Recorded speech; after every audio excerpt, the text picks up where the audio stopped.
Welcome back. I finally have it. This is the moment you've been waiting for, is an update with actual video footage of a production version of the Bolton e-bikes Blackbird. Now, if you're watching this video, that means that the bikes are back online for pre-orders again.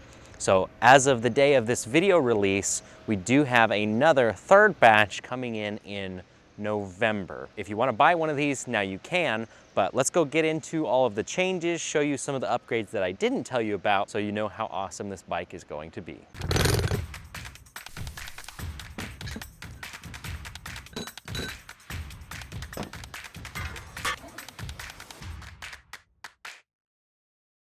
I'm just going to jump right into the components, show you what was promised and what is on the bike. First off, the adjustable stem is something that I talked about that would come standard, and here it is. That means you can lift the handlebars up or down to get the bike into a slightly more comfortable position if you want to. Now onto the handlebars, most of the things on the bars are the same as the previous generation of the Bolton 2020 bikes. One of the big things I talked about, however, was the brakes. Now we're using the Tektro Dorado 4P brakes, and if we go down to the hydraulic calipers, I'll show you why these are so much better than previous versions. So here is the caliper, and you can see that instead of a single piston on each side, you see this little round spot here, there's actually two pistons on each side. So you've got even better stopping power. And to go along with that, we've upgraded the rotors to what used to be 160 millimeters to a massive 203 millimeter rotor. So not only do you have a much better hydraulic brake than what was on there before, but the rotors are much, much bigger. So between those two, this has tons and tons of stopping power, especially for the reasonably light weight that the bike is. Then of course the suspension fork is something that I promised would not only be standard, but a new upgraded fork compared to the old one. So it is an inverted fork, more like, say, a motorcycle style. Basically, it's a bigger, beefier fork. You can see that it has a much more solid, heavier duty axle design instead of the older quick release. This is what they refer to as a through axle. And then if you look at the fender, you'll see that there's a pretty good gap here between the fender and the tire, and that's because of the massive travel that this fork has. So awesome new fork, very excited about that, and excited to see how that does off-road on the trails. I think this bike is going to be a beast in that regard. Now, a couple of small changes that I do need to mention from this specific bike to the bikes rolling off the production line. This is the Sunringle Mule Fit rim that was promised. So these are tubeless ready. They're lighter than the previous rims that we used. And on the 26-inch bikes, they're going to have holes like you see here. On the 24-inch bikes, the tubeless rims are actually solid. So just because of the size they use, it's a slightly different style. I wanted to make sure everybody was aware of that. Now, unfortunately, there was one production change we had to make, and just due to time, there was nothing else we could do. The tires that are coming on these bikes are going to be from a company called V Tire. I've used these specific tires on my own personal bike for years, so it's not the one that you see on this specific bike, but it's a tubeless ready tire on the 26-inch bike. On the 24-inch bike, we have tubeless ready rims.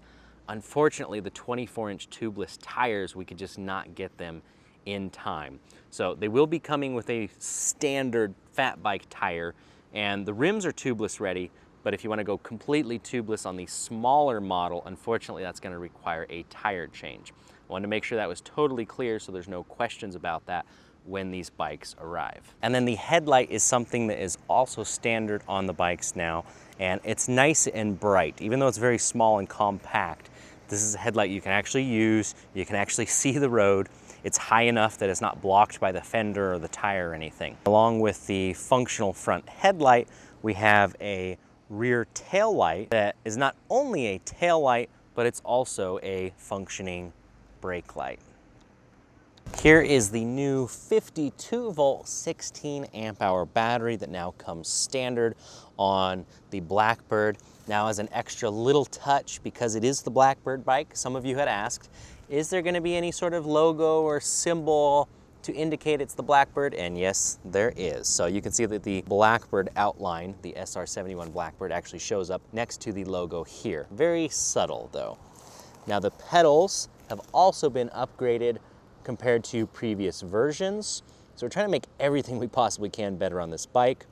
A better chain ring, and then tucked inside the bottom bracket, I know you can't really see it, but in there is the new torque sensing pedal assist system. So instead of a cadence sensor that detects motion, you now have a torque sensor, so this bike knows how hard you are pedaling.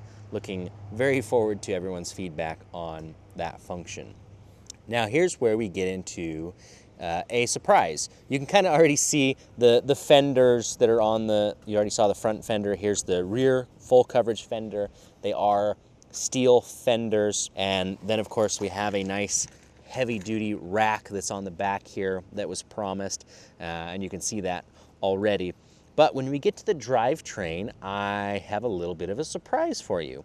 I actually did not mention anything about changing the 7-speed Shimano drivetrain, but instead of a 7-speed Shimano, we have updated this to a nicer 9-speed drivetrain system from SRAM. So, surprise, we are trying to deliver this bike as advertised and better. And finally, on the back half of the bike, of course, there is the seat with the seat dropper post. So the lever is built in underneath the seat as part of the seat post assembly.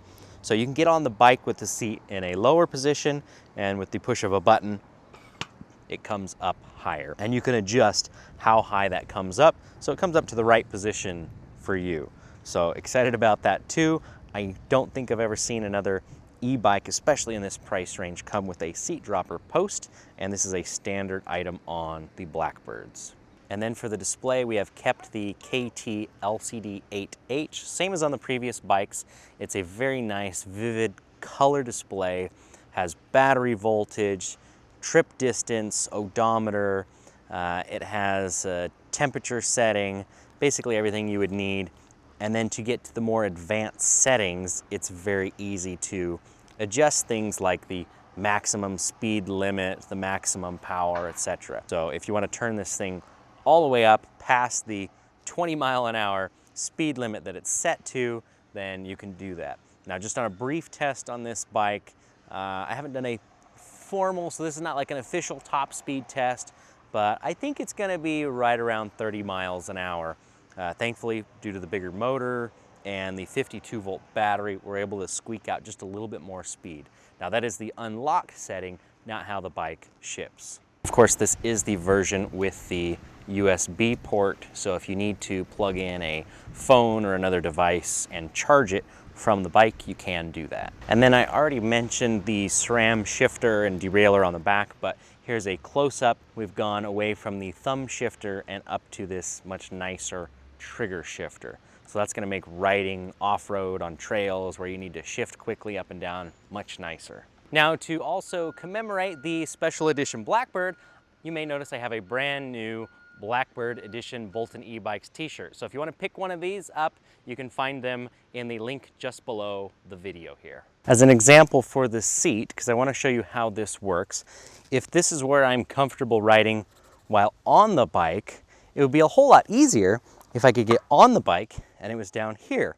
So with this seat dropper, I can actually do that. I can easily swing my leg over with it in the lower position, and then as I start riding, you can see if I had it down there all the time, my knees would be a little scrunched up, but I can reach down and push that button again and bring the seat up to where it's comfortable to pedal. And then to show you the front suspension travel that I mentioned earlier, you can see if I just give it a little hop up and down, I'll try and compress that. You can see it's got plenty of travel. Now I want to explain the pedal assist a little more. It's the new torque sensing type. So right now I have the assist on 0. It's not helping me at all, but the bike's light enough, it's actually easy to ride. I turn it up to 1, and if I pedal nice and easy, it's giving some assist. But if I pedal harder, then not only am I going faster, but the motor's kicking in more power too. Now a little production update, let you know where things are at. We have 3 batches. Like I said at the beginning of this video, we've just opened up a new pre-order batch for November deliveries. So that's gonna be the longest wait currently. For those that ordered right off the bat for that first August batch, we are at the beginning of August right now as I'm filming this. You can see that, yes, I do have a completed bike here in the US, but that's only one of the batch that's coming in. Those bikes are being assembled right now. As always, with the way the world has been going lately, there have been some delays, and we've been doing everything we can to speed that production up. For the first batch that was scheduled to deliver in August, we're cutting it a little bit close. I'm gonna be honest and say it's probably best to plan for very early September. We're gonna do everything we can to get them here sooner, but the bikes are looking like they're going to ship from overseas in the next week or so. And depending on how customs clearance and those things go, it could be early September when we actually have them out to customers. So September deliveries look like they're going to be on track for sometime in September. And then the third batch, which is open for pre-order today, we're looking at November for delivery to customer. Thanks again, everyone, for your patience on these particular bikes and everything that's been going on at Bolton e-bikes. It's crazy how much the business has grown this year alone, but we're pumping out bikes and parts as fast as we possibly can. If you're not subscribed to my channel and you like anything about electric bikes, you should definitely be subscribed. So hit that like button, hit subscribe. And if you're looking for one of the Bolton Blackbirds, once again, the day this video comes out, we do have plenty available for pre-order. We keep making each subsequent batch even bigger and bigger to make sure we have enough available. I appreciate all of you, and I will be back again for another video soon.